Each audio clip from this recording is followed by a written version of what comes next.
भरवा करेले की ऐसी रेसिपी आज मैं लेकर के आई हूँ जिस तरीके से आपने भरवा करेले को ना तो पहले कभी बनाया होगा, ना ही पहले आपने खाया होगा। और जब आप इस तरीके से भरवा करेला बनाएंगे और खाएंगे ना, तो आपको यकीन ही नहीं होगा कि आप करेला खा रहे हैं। तो जिन लोगों को करेला बिल्कुल भी पसंद नहीं है, उनके लिए एकदम परफेक्ट रेसिपी है। एक बार ज़रूर से ट्राई करिएगा और उसके बाद मुझे कमेंट करके ज़रूर से बताइएगा। तो hello everyone, welcome to Chandra's foodies destination.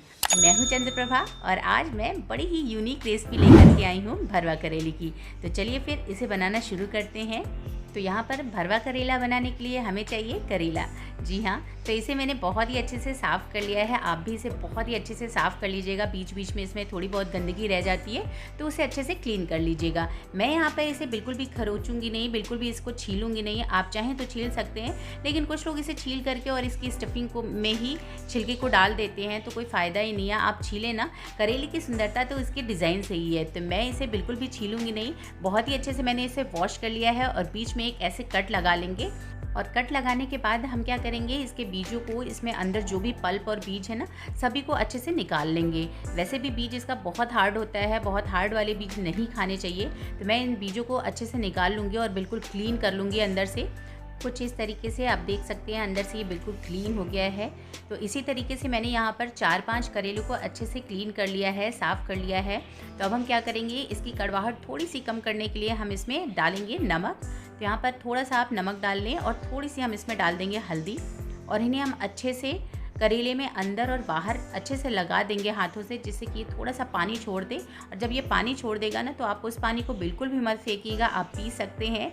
कड़वा ज़रूर होता है, लेकिन जिन लोगों को डायबिटीज़ है ना, वो इसे ज़रूर से पिएं, उनके लिए बहुत ही ज़्यादा फ़ायदेमंद है।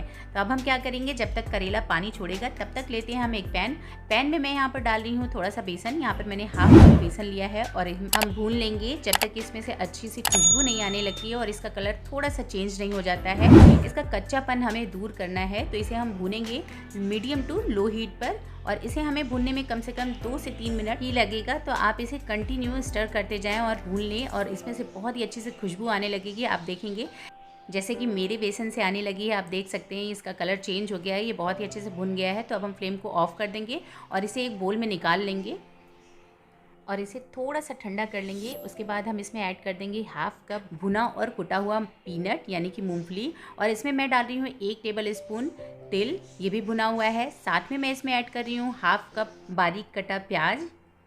और इसके साथ हम इसमें ऐड कर देंगे खूब सारा बारीक कटा हुआ हरा धनिया।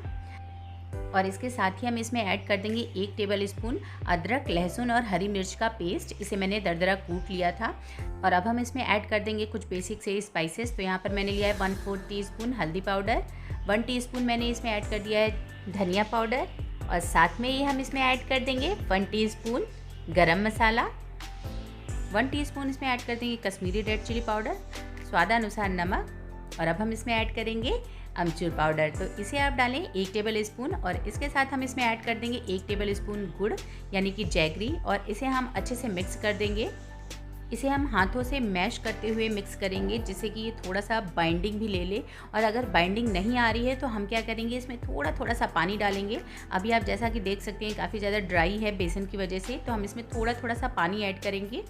ऑयल का इस्तेमाल हम बिल्कुल भी नहीं करेंगे, तो बहुत ही हेल्दी और बहुत ही ज़्यादा टेस्टी बनने वाला है। ट्रस्ट में, अगर आप एक बार इस रेसिपी को बनाएंगे ना, तो मुझे थैंक्स कहने ज़रूर आएंगे। और इस रेसिपी को मेरी गारंटी है कि आप ज़रूर से बनाएंगे, एक बार नहीं बार बार बनाएंगे। तो वीडियो को बिल्कुल भी स्किप मत करिएगा, एंड तक ज़रूर देखिएगा। आपको ये वीडियो बहुत ज़्यादा पसंद आने वाली है, तो इसलिए मैं बार बार रिकमेंड करूँगी कि आप वीडियो को ध्यान से देखिए और इस रेसिपी को ज़रूर से ट्राई करिएगा, फिर मुझे कमेंट करने ज़रूर आइएगा। तो चलिए, मैंने बहुत ही अच्छे से करेले का मसाला तैयार कर लिया है। और इधर हमारा करेला जो है, जिसमें हमने नमक और हल्दी लगा करके रखा था, वो बहुत ही अच्छे से इसने पानी छोड़ दिया है, आप देख सकते हैं। तो इसे हम हल्के हाथों से निचोड़ेंगे और इसका पूरा पानी अच्छे से निकाल लेंगे। बहुत ज़्यादा पानी तो नहीं निकला, आप देख सकते हैं। तो अब हम क्या करेंगे, इसमें मसाले को स्टफ़ करेंगे। आप देख सकते हैं मैं कैसे स्टफ़ कर रही हूँ। बहुत ही आसानी से ये बन जाएगा और खाने में इतना मज़ा आएगा ना कि आप यकीन नहीं करेंगे कि आप करेला खा रहे हैं। तो ज़रूर से ट्राई करिएगा। इस तरीके से मैं इसमें भर रही हूँ, आप देख सकते हैं। और खूब अच्छे से दबा दबा के आप करेले में मसाला भरिएगा, बिल्कुल भी स्टफिंग बाहर नहीं आएगी। और हम इसे बहुत ही कम ऑयल में बनाएंगे। मसाले में भी हमने बिल्कुल भी ऑयल का इस्तेमाल नहीं किया था।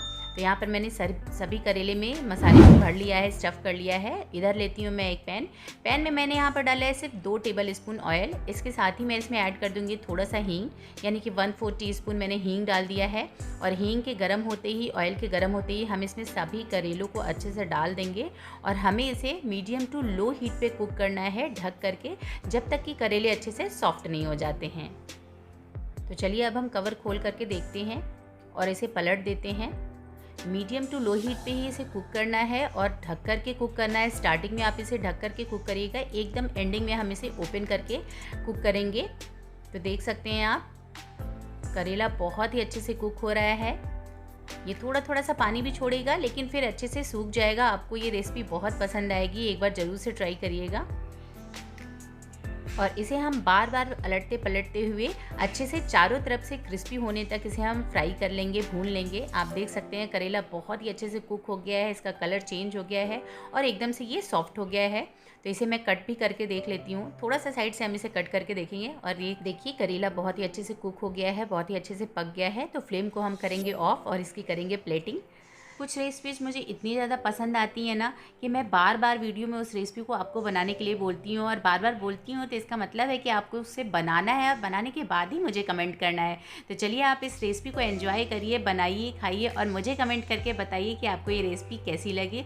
और अगर रेसिपी पसंद आएगी तो आपको इसे क्या करना है, इसे लाइक करना है, ज़्यादा से ज़्यादा शेयर करना है और मेरे चैनल को सब्सक्राइब भी ज़रूर से करना है और बेल आइकन को प्रेस करना बिल्कुल भी मत भूलिएगा, जिससे मेरी आने वाली नई वीडियोस की नोटिफिकेशन आपके पास सबसे पहले पहुंचे। तो फिर बने रहिए मेरे साथ मेरे चैनल पे ऐसी ही टेस्टी, हेल्दी और डिलीशियस रेसिपीज़ देखने के लिए। मिलती हूँ अगली वीडियो में, तब तक के लिए स्वस्थ रहिए, मस्त रहिए और थैंक्स फॉर वॉचिंग।